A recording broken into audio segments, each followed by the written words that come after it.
喺午夜時分，你獨自搭 lift，撳咗目的地嘅樓層，但係點知台 lift 停咗喺另外一層，個門一打開，眼前嘅景象令到你心都寒埋，冇燈，冇走廊，淨係得一片無盡嘅黑暗，仲傳嚟一陣燶味添。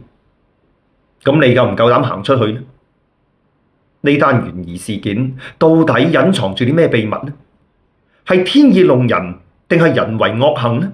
今日我哋就要深入探索香港利嘉大廈嘅 lift 嘅怪事。你好，歡迎嚟到瓜皮靈元購，呢個 channel 會同你探尋靈幻故事，歡迎訂閱、分享同埋留言評論。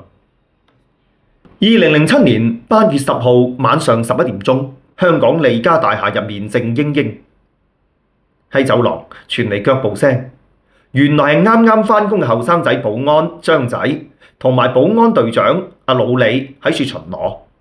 老李見到張仔嘅工作啱啱上手，就拍咗入佢膊頭話：嗱，由今日開始咧，你自己一個人巡，我喺上面，你由7樓向下巡，咁我哋喺1樓大堂度見啦。咁於是阿張仔就開始咗第一次嘅個人巡邏啦。咁經過超市、服裝店同埋禮品店呢啲好熱鬧嘅商鋪之後，當佢沿住樓層一層一層向下，走廊嘅燈光昏暗，咁而兩邊玻璃櫥窗入面嘅 model， 佢哋嘅造型都好古怪，有一種好詭異嘅感覺。到最後，張仔巡完晒所有嘅樓層，準備去1樓同隊長會合啦。佢行入 lift， 撳咗掣，部 lift 慢慢喐。點知令佢意想唔到嘅係，當 lift 門慢慢打開，原先應該好光猛嘅大堂，竟然黑麻麻，得返 lift 口微弱嘅燈光啫。阿張仔覺得奇怪啦，咦，係咪停電呢？佢擔高頭望咗一下樓層，上面顯示緊嘅係11樓。正當佢拗晒頭嗰陣，聽到對講機嗰度傳嚟老李把聲啦。老李話：你做咩去咁耐仲未返啊？去咗邊啊？咁阿張仔就將個情況話俾隊長知啦。過咗一陣，老李好急咁話：哎呀，你千祈唔好行出部 lift 啊！我馬上過嚟揾你。咁只見冇幾耐之後，老李氣噓氣喘咁由樓梯間嗰度跑出嚟。最後，當 lift 門再次打開，阿張仔終於見到光猛嘅大堂，佢亦都鬆咗一啖氣啦。咁而喺保安室入面，阿老李嘅表情就好難睇啊！佢同張仔講話：今晚唔好巡住啦。嗱，張仔啱啱經歷完嘅呢件 lift 嘅怪事咧，就令老李諗翻起當年陳慧嫻嘅經歷啦。喺1996年8月，喺香港利嘉大廈呢度，陳慧嫻準備搭 lift去11樓嘅錄音棚嗰度錄歌。咁撳咗11樓嘅掣之後咧，嗰部 lift 竟然直接去到頂樓15樓，而唔係佢撳 lift 嘅11樓噃。lift 門慢慢打開，露出咗俾大火燻黑晒嘅影像，就好似啱啱呢度發生完火災咁。嗱，呢棟大樓嘅 lift 其實一直運作都唔穩定嘅，陳慧嫻慣晒嘅啦。但係點解15樓會係咁嘅呢？定係佢裝修緊呢？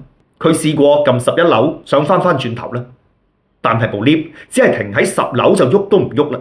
佢覺得好奇怪啦，咁決定行樓梯去11樓嘅寶麗金唱片公司問下其他人15樓到底係咩情況。咁人哋話俾佢知冇咩唔妥喎。佢又唔忿氣，再次上去核實下先。但係就發現15樓嗰幾間公司全部運作都好正常啊。嗱，佢解釋唔到底發生咩事，咁唯有就係賴自己會唔會係有幻覺呢？咁嗱，呢段經歷喺當時冇引嚟太大嘅關注，直到3個月之後嗰場大火，大家先至發現原來陳慧嫻見到嘅正正就係火災之後嘅影像。咁而咁啱得咁巧呢，火災嘅起因係同部 lift 有關。1996年11月20號，利嘉大廈4部 lift 不斷發生故障，喺度進行緊更換工程。其中2部 lift 被拆走，咁 lift 槽入面都搭晒竹棚嘅，各層 lift 門亦都全部拆走晒，暫時改用木板遮住先。咁而喺維修過程當中咧，成日會傳嚟一啲好攻鼻嘅燒焊味。咁而大廈管理處嗰度亦都貼咗公告，就話喺拆 lift 嘅過程當中咧，會有黑煙同埋有異味嘅，大家唔使驚。咁而就喺嗰日晏晝，阿老李日常巡邏咧，就聞到一陣好奇怪嘅燒燶味喎，好似有啲嘢着咗火咁。佢於是通過對講機同保安室報告，佢話：喂，好似有火警喎，快啲報警！咁保安室唔敢怠慢啦，馬上打電話去消防局。咁當時老李就唔知道，喺佢報告之前啊，喺14樓牙科診所嘅員工同埋負責 lift 工程嘅焊工都先後聞到有煙味，並且喺晏晝4點47分至48分之間分別報咗警。而大約去到晏晝4點50分，第一批消防車嚟到現場啦。咁老李趕到1樓嗰陣，4部消防車、1部救護車同埋22個消防員已經喺門口集結，準備入去大樓噶啦噃。咁消防員一開始就以為係 lift 槽入面嗰啲木材起火啦，唔係啲咩大問題咧。但係之後升起嘅濃煙同埋烈焰令佢哋嚇咗一跳，大樓樓頂不斷噴出濃煙。咁啲消防員就沿住樓梯向上行，但係聞到越嚟越濃嘅煙味。當佢哋去到8樓，嗰啲熱浪同埋濃煙就將佢哋逼到唔可以向前行。消防員馬上通知總部，火警升為3級，啲火亦都越嚟越猛啦。消防梯都冇用啦，好多人被困喺大樓入面，只能夠喺窗口嗰度去揮動毛巾求救，甚至乎有啲冒險擒窗落樓。去到晏晝5點鐘，火勢已經升級成為最高嘅5級，有200個消防員、40部消防車同埋50部救援車投入救援。咁而呢場大火最終係導致咗41個人死亡同埋80幾人受傷，火焰溫度高達800攝氏度，同焚化爐差唔多。所以喺火災之後，好多嘅遺體被燒到黑晒，只能夠通過牙齒、DNA 同埋個人物品嚟辨認。咁呢場災難當時係震撼咗成個香港，又令人諗翻起當年陳慧嫻嘅經歷。好多人估佢當時係咪入到平行時空呢？預見咗未來嘅火災呢？咁而除咗陳慧嫻之外，黎瑞恩同埋譚詠麟都有講過關於呢棟大樓唔尋常嘅現象㗎嘛。黎瑞恩搭 lift 嗰陣，部 lift 停咗喺12樓。棟門一開咧，佢就見到一埲牆。而譚詠麟喺錄音室洗手間門口嗰度見過 lift 門自己打開，佢仲講笑咁話：我仲未走啊！咁之後 lift 門又自己關翻埋啦。香港消防部門喺火災之後即刻成立咗4個調查組，針對火源、建築結構同埋應急回應進行咗深入嘅調查，最終發布咗詳細嘅報告。報告顯示，原來 lift 槽入面係積壓咗大量嘅易燃材料，包括維修工具同埋保護設備。喺維修焊接嘅過程之中，有一啲金屬碎片跌咗喺易燃物品上面，就引發起火災。另外，為咗方便一啲客人啦，禮品店 lift 間嘅防火門亦都被拆咗，消防通道俾雜物塞住晒，而火災警報器亦都俾故意包住咗。更加攞命嘅係13至15樓嘅防煙門冇關好，就導致咗高熱氣體迅速蔓延去到走廊同埋辦公室。咁以上種種人為嘅疏忽，最終釀成咗嚴重嘅傷亡。火災嘅重災區係15樓嗰間公司，雖然啲員工好快就知道火情，但係依然有20個員工係走唔甩。警方發現，面對災難時候反應嘅時間喺呢場悲劇當中起到決定性嘅作用，只係1-2分鐘嘅差距就可能係生死之別。利嘉大廈就經常整 lift 嘅，無論係啲煙定係啲攻鼻嘅氣味，大家都慣咗㗎啦。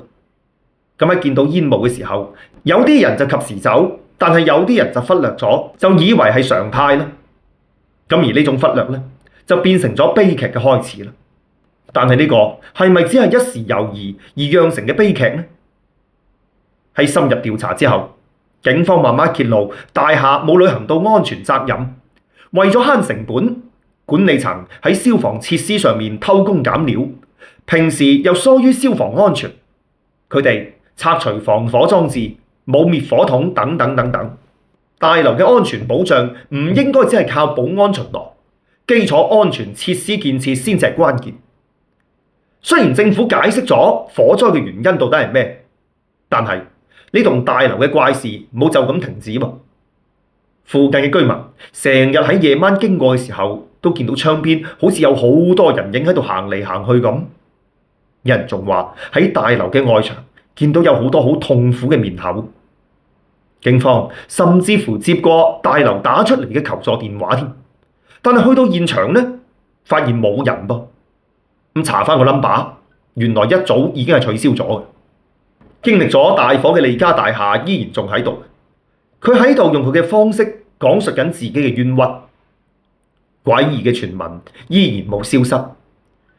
咁所以呢棟大廈就被企業列入黑名單啦，冇人夠膽喺嗰度做生意。